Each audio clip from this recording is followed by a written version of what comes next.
Welcome to the wonderful world of wellness with Dr. Andy Mencia. This medical program heard from 7 to 7:30 each Saturday right here on WSBR 740 AM is brought to you by the Adult and Geriatric Center under the medical direction of geriatrician Dr. Andy Mencia. Well, good morning. Good morning, good morning. And I told everyone, so you have to get on YouTube so you can see Dr. Mencia's gorgeous tie. Hand-painted. Hand-painted tie from Italy. Thank you, Rosemary. So everybody that come to the office today, they get to appreciate it. Right. I'm going to take a picture of your tie so we can get you on YouTube with it.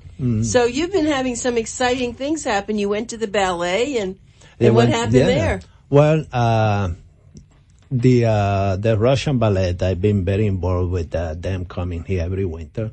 Now for the past 4 years.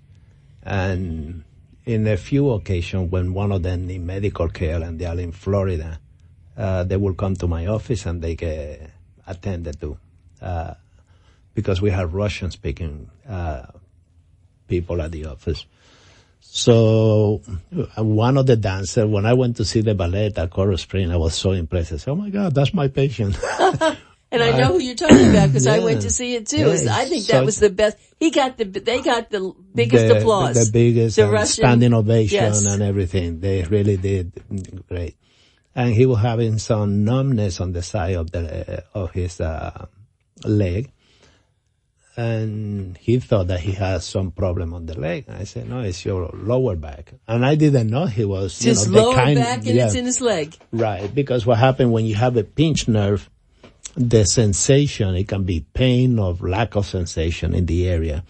The sensation that he was having, you can then project it. It's like when a person gets shingle, right? Yeah. You get shingle and it's what we call a dermatome. It's a specific area of the skin that get affected with a rash. Well, the same thing happens when you have a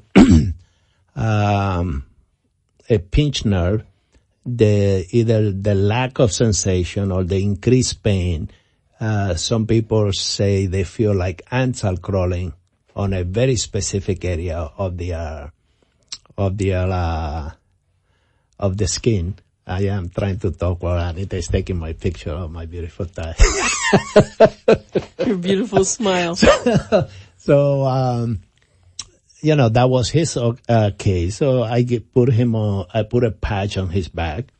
And so before they went on, to do the show, went on stage, I asked for him and they brought him over and asking, through the translator how he was doing. And he said, the patch helped me a lot. I feel great. And you're going to see my act. Oh, what a wonderful act. I think he was the best. I know he was. The two of them were amazing. And he's married, so husband and wife, they act together. They put this thing together. See, they did the Nutcracker, and it's interesting. Yeah. It's a different Nutcracker than the Miami City Ballet does because they bring the Russian feeling in. They don't have Russian dancers in the Nutcracker, the regular Nutcracker. So, we loved it. We brought the triplets and the whole family, and it really was spectacular. The music, isn't it amazing that Tchaikovsky could have done that music? And then think about a choreography. I think it was Valentine that did the choreography for this, or I'm not sure. Yeah. But anyway. But it was amazing. It was, breathtaking. It's good for you because you work so hard. I'm so glad because I know you love music, you love dance, and you love the arts. And it's good to know. And of course you take your staff. You're such a good boss, such a good boss. My date for the Russian ballet was Patricia and her mother. Oh, how old was her mother? Her mother, I think she's 80-something. She must have loved that. Yeah, so when she walked up steps, I go, come on, hang on to me. You're so good. You're so good. Well, something new is happening at the AGI Institute. A few new things, the most important, I guess, so the top is the home visit, the expansion of the home visit. Yay! It's my favorite. Yes, thanks to Ina and her staff there. They have really expanded to Miami. So now we are really tri-county.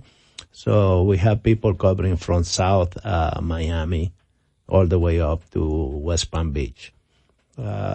So a lot of the home healthcare agency now, when they have patients that they detect that the patient needs a home visit, since they know that we are a geriatric center, they are referring the patient to us. Well, tell me what happens, Dr. Mencia, when you go to a patient in a home. When we go to see a patient in the home, we want to see the psychological and the social impact of the way they are living. A lot of times, and unfortunately, we have to take blame for it as a society, we neglect our homebound patients. And despite the fact that when you are homebound, the government is even willing to pay more money because it's, of course, it's more difficult. You have to, pay gas and tolls and, it is one provider seeing one patient per home. You become less productive than one provider sitting in one office seeing a lot of patients.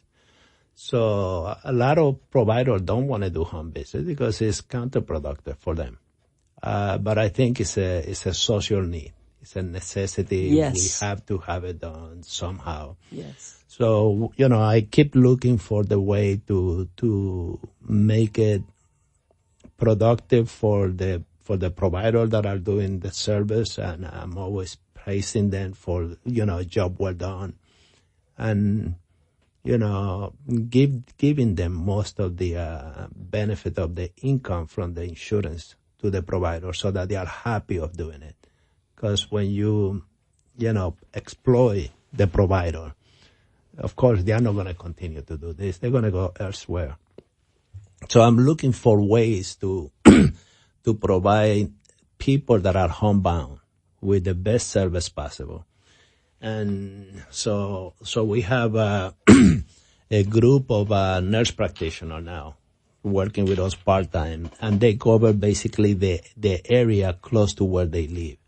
So it's not a lot of traveling for them. Well, I take it. So it's like the community helping the community. I love that. Well, I'm so happy that you've taken this on because I know that I told you many years ago that it's a terrible thing to have someone you love who's home, and we can't get them to the doctor. At least it's not easy, and nobody comes except if you have maybe you have a nurse, but it's not good enough. I'm so glad you've taken this on, and I wish other doctors, just like you're the few that open on Saturdays. Right. And now it seems like some people are watching you, so they've caught on, and that's a good thing. Right. That's a good thing. I'm happy. I hope it catches on the same way with the home care. Visit. Absolutely. Even my dental department, I keep motivating them. Like, there is a need also for dental care. And Definitely. Of course, then they look at the way they make money sitting in their office versus going out.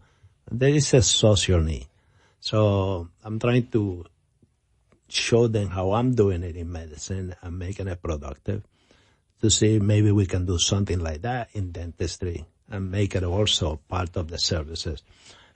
But we have also the podiatrists that will go and do the home visit. Oh, great. We have the dermatologist. So we have some of the services already, some of the consultants that are willing to, take on this venture with me. Well, go back to what you were saying, that when you go there, it's a lot more than just taking care of the patient. They have a bad foot. They have this. You go and you kind of assess the environment that they're living in. How are you eating? What are your finances? Anything in your finances that is affecting you? Some people, they live from their retirement check, and they might or might not have a mortgage. And they don't know that there are many resources out there to help them out stay at home. So we even get into that when they allow us to and say, well, I'm struggling and I'm getting one meal a day because that's the only way I'm going to make it, or my medication is so expensive. And at that point, then we bring the social worker. Good for you. To come into the house We don't get into their personal finances. We don't become power of attorney. We don't do anything like that. We are just, with the middle person that try to put all the services out there that our government can provide for the homebound patient. And there are a lot of them, but they don't know. There's a lot of things that they don't know. And even the medical doctor that is at home, at the office only, that don't do home visit, they don't know either. So, it's difficult for these individuals. So we try to put things together.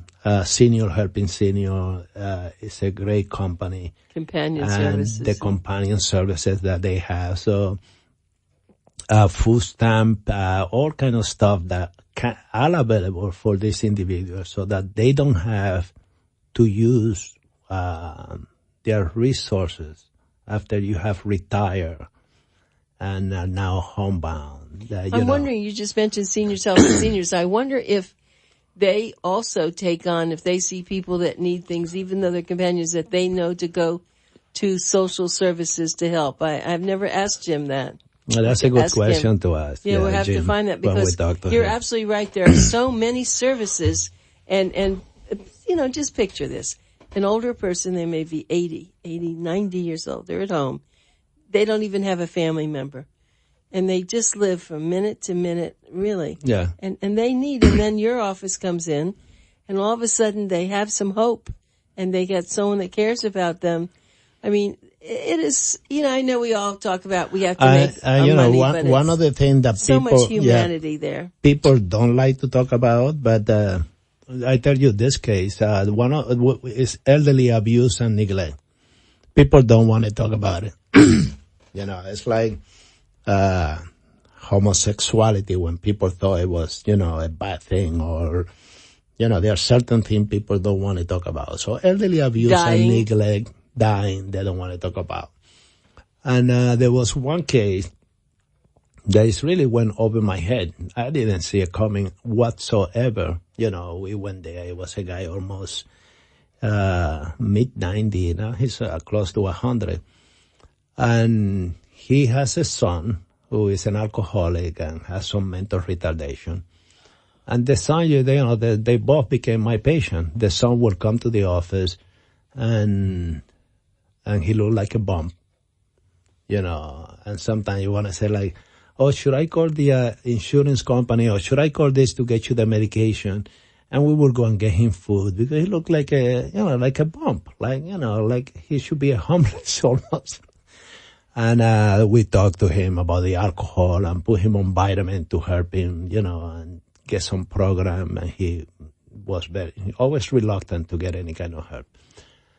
We got psychiatry to see the son and what have you. We're still struggling with the son. Then the father, was basically homebound. So we put everything in place and we just walk away. Everything seems to be okay. And there was a secretary that was the person that got us to the house. Now listen to this. The secretary is the one that got us to come to the house. His secretary. So then I said, well, how can you be the family personal secretary? Because the son looked like a bump. He said, oh, no, they have so much money. I said, oh, they have money. And she goes, yeah, they have a lot of money, and they have a company, and I run the company. I said, wait a minute, so how do you run the company? And one of my nurse practitioners that was going there, I said, I think something is really fishy about the situation. Oh my gosh, this is getting like a mystery. Yeah. So I said, well, let's get a social worker in there to do an assessment, and we should get elder abuse and neglect to go in there and do an assessment. So the guy is a millionaire. He has a company. The man in his 90s? The man in his 90s, a millionaire. The son was getting whatever he needed, I guess, to keep him quiet. And the son has a house that is paid for and all the money he needed. He had a stipend going to him so he can have his alcohol and drink whatever he wanted to. And in the meantime, there were a couple of people over here running this company being fed by the company, where they make their own salary and they were, buying whatever they need and taking trip in the company's name. So they got involved, and it was social service and, took outside company, went in and they did an assessment. They got, of course, went to court, got the judge to restructure everything. So the number one, the exploitation and the abuse, the financial abuse that was going on, stopped. And they look at the will of the patient, what he wanted his money to go to. And, it was like the FBI stepping in and getting everybody out of there. And then looking at the books and then putting people in jail. But at least now the son is well taken care of. And what the father wanted, because he's demented now, he cannot make decisions. So they were running this company, having him sign paper. So they went back and, we have to sort of go back and see, well, how long this guy had been demented. And from that point forward, how many papers had he signed, And that came from a home visit. That came from a home visit. See, that's why I think you're going to find that more than maybe people aren't going to be millionaires. But I think that there'll be a lot of problems just like that. The one thing when I used to spend a lot more time with people before I had the company that I do now. And I would go, they wanted me to come to their house. And I don't know what this is all about, Dr. Mencia, but you go in and the dining room table is loaded with papers. With papers and then become the their newspapers office. are all over. It's like a real traffic jam here. Yeah. And they're so confused. An accident waiting to happen. It is. It is. And so is that just because they're just, they don't, their mind isn't allowing them to organize anything anymore, right? Exactly. Well, they have a little place to sit there with their little coffee cup and their food and everything else is on the table. Do you see that? Yes. All the time. All the time. So. You have advice for those people? Well, yeah, they need to let go. There are other resources about getting, and that's all it is. They want to keep the outside world inside their home. And that's why you see all the paper and you see all this thing. And they need to understand that they are not going to go back and read a newspaper that is 6 months old already, that they already read it. And it's okay to throw it out. But if something comes to their mind, they want to go and search for that paper. We don't have to have that. Just, clip what you want and put it away and throw the rest out. I know. But we had another case. We had a case of this patient that was getting a lot of mini strokes. So the person, because she has atrial fibrillation, she couldn't be on Coumadin because she would have a reaction to Coumadin. So she was living at home that she couldn't take aspirin. So the new medication that came out that would replacing Coumadin. One of them is called Xarelto, Pradaxa. So there's a few of them now. It's like 4 of them that have come out. We contacted the company, my office. We didn't call social worker. We just contacted the company. And we said we have a patient that, the finance, we know they are not the best. We fill out the form. We went into the finance with the patient and we explained just for this form to get you this medication. We got the drug for free. Really? And then they deliver the medication it's quite expensive.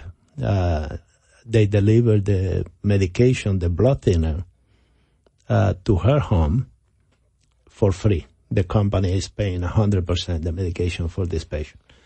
So that person would have died from one of those mini stroke could have become a major stroke because, statistics have shown that once you have one stroke, mini stroke or major stroke, the next one is always going to be bigger. Because, the brain, when you get a hit in one area of the brain, that area that you lost will never come back.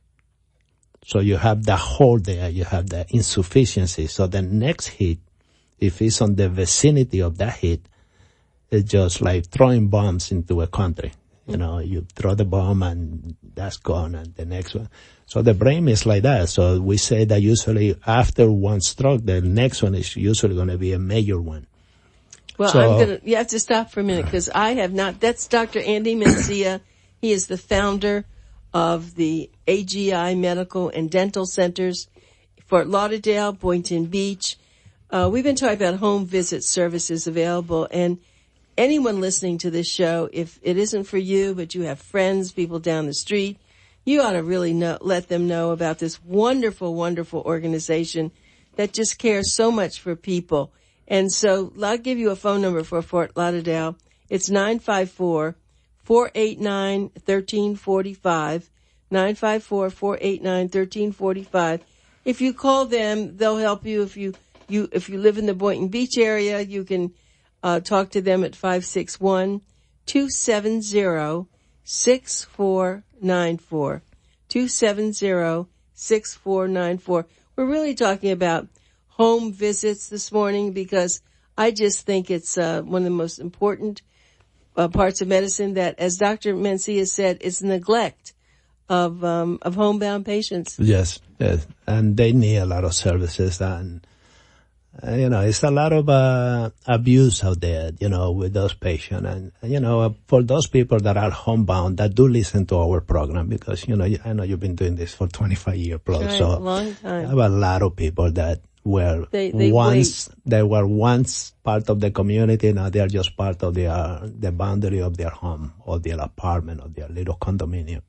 And their children don't really understand what's happening, do they? Right, exactly. They think that grandmom is just being selfish. She just wants to be by herself, and that's not true. That is absolutely not the truth.